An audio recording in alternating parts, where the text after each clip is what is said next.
तो भाई आज की ये जो मेरी मूवी एक्सप्लेनेशन होने वाली है ना, इसको आप अपने ही रिस्क पर देखिएगा, क्योंकि ये जो मूवी है वो रियल हादसों से इंस्पायर्ड होकर बनाई गई है और इसको हर कोई देख नहीं सकता। आपको काफी अजीब सी फीलिंग आएगी। तो आज मैं एक्सप्लेन करूंगा 2011 में रिलीज हुई एक American found footage psychological horror film को, जिसका नाम है मैगन इज मिसिंग। इस मूवी को डायरेक्ट किया है, एडिट किया है और को प्रोड्यूस किया है माइकल गॉय ने। ये मूवी मात्र $30,000 में बनाई गई थी, लेकिन ये मूवी काफी बढ़िया है। उम्मीद करता हूँ कि आपको ये जरूर पसंद आएगी। तो चलिए अब बिना किसी देरी के चलते हैं सीधा वीडियो की तरफ। तो मूवी स्टार्ट होती है और हमें एक डिस्क्लेमर नोट दिखाया जाता है। 14 जनवरी 2007 में मैगन स्टुअर्ट नाम की एक 14 साल की ओल्ड लड़की मिसिंग हो गई थी, जिसके बाद में उसकी दोस्त एमी हरमन भी गायब हो गई और ये पूरी की पूरी मूवी इन्हीं दो गर्ल्स की मिसिंग मिस्ट्री के ऊपर बनी हुई है। और अभी हम इन्हीं दोनों गर्ल्स के मिसिंग होने से पहले की वीडियो रिकॉर्डिंग्स को देखने वाले हैं। तो सबसे पहले रिकॉर्डिंग के अंदर एमी और मैगन को दिखाया जाता है, जहाँ पर एमी काफी शाय और इंट्रोवर्ट लड़की रहती है, जिसका कोई भी बॉयफ्रेंड नहीं होता। वहीं दूसरी तरफ मैगन काफी बोल्ड लड़की होती है, जो कि ड्रग्स को भी कॉमनली कंज्यूम किया करती थी, which makes her so called bad girl. अब इस क्लिप में हमको बताया जाता है कि एमी और मैगन दोनों ही बचपन से काफी अच्छी दोस्त हैं। इवन उन दोनों के टेस्ट यहाँ पर काफी अलग थे, लेकिन फिर भी वो काफी अच्छी दोस्त थी। अब उसी शाम को एक और क्लिप दिखाई जाती है, जहाँ पर मैगन अपने स्कूल के फ्रेंड से बात कर रही होती है कि तभी उसका बॉयफ्रेंड भी उनको ज्वाइन कर लेता है और वहां पर वल्गर बातें शुरू हो जाती हैं।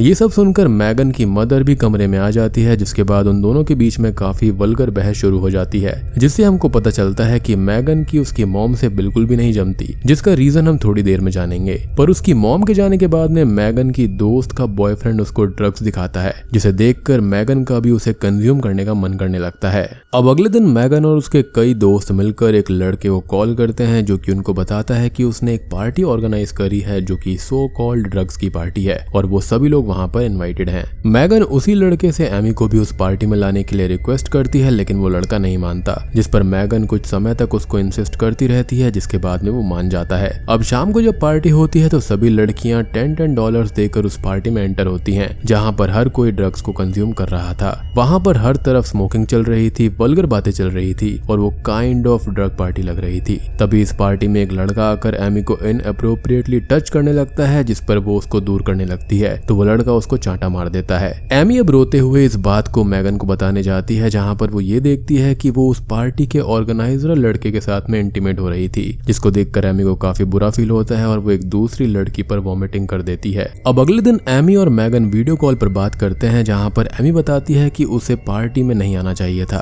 और वो उसकी टाइप की जगह थी ही नहीं। साथ ही साथ वो मैगन से ये कहती है कि वो जो उस लड़के के साथ कर रही थी वो काफी बुरी बात थी, जिस पर मैगन ये बोलती है कि वो 9 साल की उम्र से ये सब करती आ रही है और उसके लिए ये सब कॉमन बात है। अब 10 जनवरी 2007 की वीडियो रिकॉर्डिंग दिखाई जाती है, जिस दिन एमी का बर्थडे था। उसके बर्थडे पर दोनों मीटअप करते हैं, जहां पर मैगन ये बताती है कि वो एमी की बेस्ट फ्रेंड है और वो दोनों कभी भी अलग नहीं होंगे। अब इन्हीं बातों के बीच में मैगन ये भी बताती है कि बचपन में ही उसके स्टेप डैड ने उसका 2 साल तक रेप किया था और जब इसके लिए उन्हें पुलिस पकड़ कर ले गई तो इसके जिम्मेदार उसकी मदर उसको ही ठहराने लगी, जिस वजह से उनके रिश्ते आज के समय उतने अच्छे नहीं हैं। और यही रीजन है कि मैगन की मदर उसे इतना चिढ़ा करती थी और स्टार्टिंग की फाइट की वजह भी यही थी। अब शाम को मैगन अपने दोस्त के जरिए एक जॉश नाम के लड़के से ऑनलाइन कॉल पर मिलती है, जो कि उसे अपना फोटो भेजता है, पर जब मैगन उसे वेबकैम ऑन करने के लिए बोलती है तो वो ये कहकर टाल देता है कि उसका वेबकैम टूटा हुआ है और इसलिए वो सिर्फ ऑडियो में ही उससे बात कर सकता है। हालांकि जॉश एक टीनेजर था, लेकिन उसकी आवाज किसी बड़े आदमी जैसी लग रही थी। थोड़ी देर बात करने के बाद में जॉश मैगन को डेट के लिए रात में एक रेस्टोरेंट पर बुलाता है, जिसके लिए मैगन मान जाती है। अब डेट पर जाने से पहले मैगन ये बात अपनी दोस्त एमी को भी बता देती है कि वो एक नए लड़के के साथ डेट पर जा रही है। अब उन दोनों की अगले दिन की रिकॉर्डिंग दिखाई जाती है, जहां पर हमको पता चलता है कि मैगन रेस्टोरेंट तो गई थी, लेकिन वहां पर जॉश आया ही नहीं था, जिस बात से मैगन काफी नाराज हो गई थी। इसके बाद में वो जॉश से बातें करती है, जहां पर वो ये बोलता है कि वो वहां पर आया तो था, पर उसे बहुत ही ज्यादा शाय फील हो रहा था, इसलिए उसने उसके सामने आना सही नहीं समझा। वो ये भी बोलता है कि उसे याद है कि मैगन ने क्या कपड़े पहने थे और वो एग्जैक्टली उसको उसको बता देता है कि उस दिन उसने क्या कपड़े पहन रखे थे, विच मीन्स कि वो वहां पर आया था। यहाँ पर हम ये भी देख पाते हैं कि मैगन भी अब जॉश में काफी इंटरेस्ट ले रही थी, जिसका रीजन हम एंड में जान पाएंगे। अब मैगन ये बात एमी को बताती है, जिसके बाद दोनों एक साथ मिलकर मैगन के घर पर जॉश से बातें करते हैं। इन्हीं बातों में जब एमी वहां से चली जाती है तो जॉश मैगन को फिर से डेट के लिए बुलाता है और वो भी उसको वो 20 मिनट में उसी जगह पर आने के लिए कहता है और मैगन इस चीज के लिए मान जाती है। और ये बात थी 14 जनवरी की। अब 15 जनवरी की रिकॉर्डिंग दिखाई जाती है, जहां पर एमी अपने सारे कॉमन दोस्तों से कॉल करके पूछ रही होती है कि क्या किसी ने मैगन को देखा है, क्योंकि वो स्कूल नहीं आई थी और काफी लंबे समय से उसने कॉल भी नहीं किया था, जिस पर सभी मना कर देते हैं कि उन्होंने भी मैगन को कहीं पर भी नहीं देखा है। अब इसके थोड़े ही समय के बाद में पूरे शहर में बात फैल जाती है कि 14 साल की एक टीनेजर गर्ल मिसिंग है। सारे न्यूज चैनल इस केस को कवर करने लगते हैं, जहां पर पुलिस इन्वेस्टिगेशन में लग जाती है और मैगन के फ्रेंड्स और मदर से भी इसके बारे में बात करी जाती है, लेकिन किसी को भी कुछ नहीं पता होता।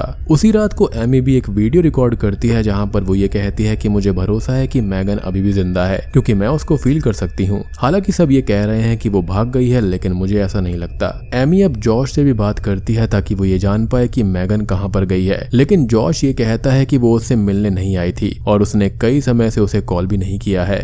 अब अगले दिन न्यूज में एक फुटेज बहुत ही ज्यादा सर्कुलेट होती है, जहां पर मैगन किसी से मिलने जाती है और एक लड़का उसे अपने साथ कहीं पर लेकर जा रहा था। जैसे ही ये फुटेज एमी को मिलती है, वो जॉश को कॉल करके मैगन के बारे में पूछती है। जॉश इन बातों को इग्नोर करता है और एमी के साथ फ्लर्ट करने लगता है। फ्लर्ट करते करते वो काफी सिडक्टिव बातें भी करता है, जिससे एमी इरिटेट हो जाती है, क्योंकि वो ऐसी लड़की थी ही नहीं। एमी अब उससे एंड में ये पूछती है कि आखिर मैगन है कहाँ पर, जिस पर वो ये कहता है कि उसे नहीं पता, जिस पर एमी को जॉश पर शक हो जाता है। अगले दिन एमी ये सारी बातें पुलिस ऑफिसर को बता देती है, जिसके बाद इस केस के अंदर एक नया ही मोड़ आ जाता है। अब पूरा शक जॉश पर चला जाता है और पुलिस उसको ढूंढने में लग जाती है। हम देखते हैं कि मैगन की सारी दोस्त एमी से नफरत करने लगी थी, क्योंकि उन्हें यह लगता था कि आज जो भी मैगन के साथ में हुआ है उसके पीछे एमी का ही हाथ है। जिसके बाद में एमी एक ऐसी जगह पर जाती है जहां पर मैगन और वो काफी बार जाया करते थे। वो वहां से एक टेडी बियर निकालती है, जो कि उसने काफी समय पहले यहाँ पर छुपा दिया था, क्योंकि उसकी मदर ने उसको फेंक दिया था और उसको डर था कि उसकी मॉम उसको मारेंगी। अब एमी अपने और मैगन के बारे में बात कर ही रही थी कि तभी हम कैमरा में एक चीज नोटिस करते हैं कि एमी के पीछे एक अननोन आदमी आकर खड़ा हो गया है और वो उसी की तरफ देख रहा था।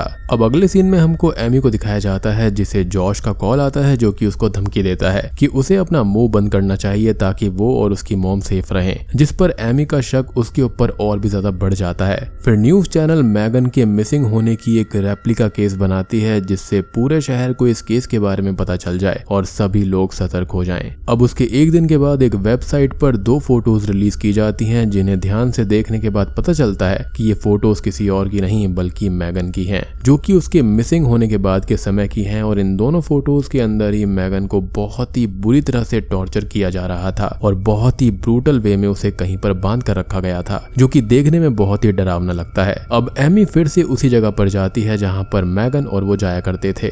वहां पर जाकर एमी ये कहती है कि उसको ऐसा फील हो रहा है कि शायद से मैगन अब नहीं रही, और दुख में वो अपना टेडी बियर लेने जाती है, लेकिन सडनली वो ये रियलाइज करती है कि वहां पर उसका टेडी बियर है ही नहीं। और तभी एक अननोन पर्सन आकर उसको किडनैप कर लेता है। जी हाँ, वो भी किडनैप हो जाती है और ये 5 फरवरी की घटना होती है। और अगले ही दिन पूरे न्यूज में ये बात फैल जाती है कि मैगन की फ्रेंड एमी, जो कि इस केस में मेन प्रूफ थी, वो भी मिसिंग हो चुकी है।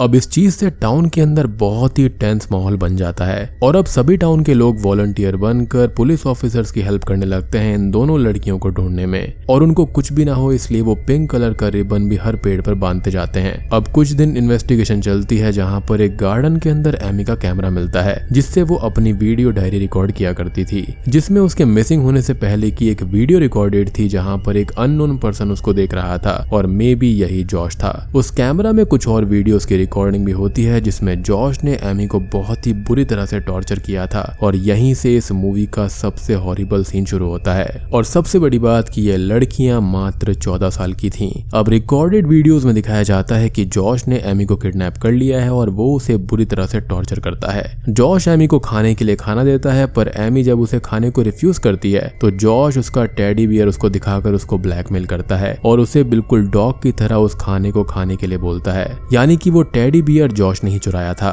आगे वो एमी के साथ फोर्सफुली रेप भी करता है विच वॉज लिटरली हॉरिफाइंग। जिसके बाद में जॉश एमी को रिलीज करता है और दिखाता है कि उसने मैगन को बहुत पहले ही मार दिया था। जी हाँ, यहाँ पर मैगन जिंदा नहीं थी, उसकी बॉडी एक ब्लू ड्रम में रखी हुई थी और लिटरली मैगन की बॉडी की हालत काफी खराब थी, वो बिल्कुल रॉटन हो चुकी थी। अब जॉश ये भी रिवील करता है कि उसका नाम जॉश है ही नहीं और उसको ये सब करने में काफी मजा आता है। जिसके बाद में वो एमी को उसी ड्रम में डाल देता है और ड्रम को मिट्टी के अंदर दफनाने के लिए जाता है। ये करते वक्त एमी जॉश के साथ अपनी फेक फीलिंग शेयर करने लगती है। वो जॉश को आई लव यू बोलने लगती है ताकि एटलीस्ट इन फेक फीलिंग्स के जरिए उसको वो जिंदा छोड़ दे, लेकिन वो ऐसा नहीं करता और वो उसको जिंदा ही दफना देता है, जिसके बाद में उसकी भी मृत्यु हो जाती है। यानी कि लिटरली इन दोनों लड़कियों ने जो बात कही थी वो सच हो गई कि वो एक साथ रहेंगी हमेशा। लेकिन ये ऐसा होगा ये मैंने बिल्कुल भी नहीं सोचा था। आई मीन यहाँ तक वॉइस ओवर करते करते भी मुझे बहुत ही वियर्ड सी फीलिंग आ रही है। खैर अब मूवी के एंड में हम एक बहुत पुराना मैगन और एमी का वीडियो देखते हैं जिसके अंदर दोनों काफी एंजॉय कर रही थी। मैगन एमी से ये कहती है कि मेरा ट्रू लव थोड़ा सा शाय होगा और मैंने आपको कहा था कि जॉश उसको क्यों पसंद आया था, इसके बारे में मैं आपको बाद में बताऊंगा। तो यही रीजन था कि मैगन जॉश को पसंद करने लगी थी क्योंकि उसने उससे कहा था कि वो बहुत शाय है। अब एंड में मैगन ये भी बोलती है कि हम दोनों की जिंदगी बहुत ही अच्छी होगी, लेकिन हम सच जानते हैं कि उनकी जिंदगी कितनी अच्छी रही। और वो इसी के साथ में ये मूवी यहीं पर खत्म हो जाती है। तो दोस्तों ये थी मैगन इज मिसिंग मूवी की कहानी। उम्मीद करता हूँ कि आपको ये पसंद आई होगी। और ये जो मूवी है ना वो फर्स्ट कंप्यूटर स्क्रीन फिल्म थी और ये जो मूवी है इसको सच्ची घटनाओं से इंस्पायर होकर बनाया गया है। आई मीन यहाँ पर कोई एक लिटरल केस कवर नहीं किया गया है, यहाँ पर जो भी दुनिया में चलता आता है उससे इसकी इंस्पिरेशन ली गई है। देखो पर्सनली मुझे ये मूवी हद से ज्यादा डिस्टर्बिंग लगी है और इसके आखिरी के जो 20 मिनट है ना वो बहुत ही ज्यादा डिस्टर्बिंग है, तो आप इसको अपनी वार्निंग पर ही देखिएगा। मूवी काफी ज्यादा वल्गर है और एटलीस्ट 18+ को इसको देखना चाहिए, लेकिन इसका मैसेज बहुत ही अच्छा है कि किसी भी अननोन पर्सन पर कभी भी बिलीव नहीं करना चाहिए और गलत चीजों में तो कभी भी मत पड़ो। वैसे तो इस मूवी को फाउंड फुटेज स्टाइल में बनाया गया है, लेकिन यहाँ पर इसकी एक भी रिकॉर्डेड क्लिप रियल नहीं है, जो कि ऑब्वियस ही बात है। माना जाता है कि ये जो कहानी है 2002 के किसी रियल हादसे से इंस्पायर्ड है, यानी कि वहां पर काफी सारे ऐसे हादसे हुए होंगे जिससे इसको इंस्पिरेशन मिली है। तो उम्मीद करता हूँ कि आपको ये वीडियो पसंद आई होगी। पसंद आई है तो वीडियो को लाइक कर देना और आपके इस मूवी के बारे में क्या ख्याल है कि मैगन और एमी ऐसा क्या डिफरेंट कर सकती थी जिससे उनका अंजाम ऐसा नहीं होता। कमेंट सेक्शन में अपनी राय जरूर देना। तो मैं आप सबको मिलता हूँ अगली वीडियो के साथ में, तब तक के लिए